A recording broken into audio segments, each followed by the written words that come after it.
আমাদের কামরুল বক্তব্য দিয়েছেন, আমাদের ডিনান্দেশ ভাই যিনি বক্তব্য দিয়েছেন তিনি জানার কথা।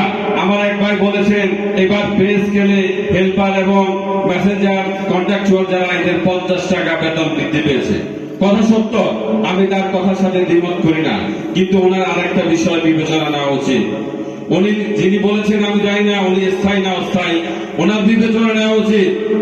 গত পে স্কেল যেটি 2022 সালে দেওয়া হয়েছিল সে পে স্কেলে ওনার বেতন কত বৃদ্ধি পেয়েছে, ওনার বেতন বৃদ্ধি কত পেয়েছে সেই হিসাব ওনার কাছে নাই। কারণ অনেকেই মনে করে বাংলাদেশ ব্যাংক একটা সার্কুলার দিয়েছে, সেই সার্কুলার ইমপ্লিমেন্টেশন হয়েছে।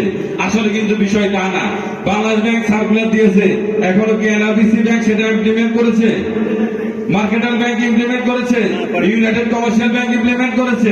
আমাদের ব্যাংক করেছে। করার একমাত্র কারণ হচ্ছে তৎকালীন যিনি ব্যবস্থাপনা পরিচালক আপনাদের এই অঞ্চলের কৃতি সন্তান জনাব শফিউল আলম খান চৌধুরী মহোদয়, তিনি আমাদেরকে চেম্বারে ডেকে নিয়ে প্রশ্ন করেছেন যদি বাংলাদেশ ব্যাংকের সার্কুলার ইমপ্লিমেন্ট করতে হয় তাহলে স্থায়ী কর্মচারীদের পে স্কেল কিন্তু এবার ভালো হবে না। সিদ্ধান্ত আপনাদের, আপনারা যে সিদ্ধান্ত দিবেন সেই সিদ্ধান্তই বাস্তবায়িত হবে। আমরা সিদ্ধান্ত দিয়ে এসেছি স্থায়ী কর্মচারীদের স্থায়ী, তাদের বেতন প্রত্যেক বছর 2 বছর পর পর বাড়ে, বাৎসরিক ইনক্রিমেন্ট আছে। এবার যদি তাদের বেতন কিছুটা কম বাড়ে তাহলে কোনো সমস্যা নাই, কিন্তু বাংলাদেশ ব্যাংকের সার্কুলার যদি বাস্তবায়িত হয় তাহলে আমার দীর্ঘ জীবনের যে দীর্ঘ বছর যে হেল্পার ভাইটি কষ্ট করছেন, 2016 সাল থেকে আমার যে মেসেঞ্জার ভাইটি কষ্ট করছেন, তার জীবনের কিছুটা হলে উন্নতি সাধিত হবে। সে প্রেক্ষিতে দেখবেন গত পে স্কেলে কিন্তু স্থায়ী কর্মচারীদের বেতন খুব একটা বৃদ্ধি পায় নাই, কিন্তু আমার হেল্পার এবং মেসেঞ্জারদের বেতন কিন্তু আমরা সেই বাংলাদেশ ব্যাংকের সার্কুলার ইমপ্লিমেন্টেশন করেছি। এবার সেটাকে সমন্বয় করার জন্যই তাদের বেতন খুব একটা বৃদ্ধি করা হয় নাই, তাদের বেতনটা ওদের সাথে অ্যাডজাস্টমেন্ট করা হয়েছে। এই বিষয়টা আপনাদের বিবেচনা নেওয়া উচিত।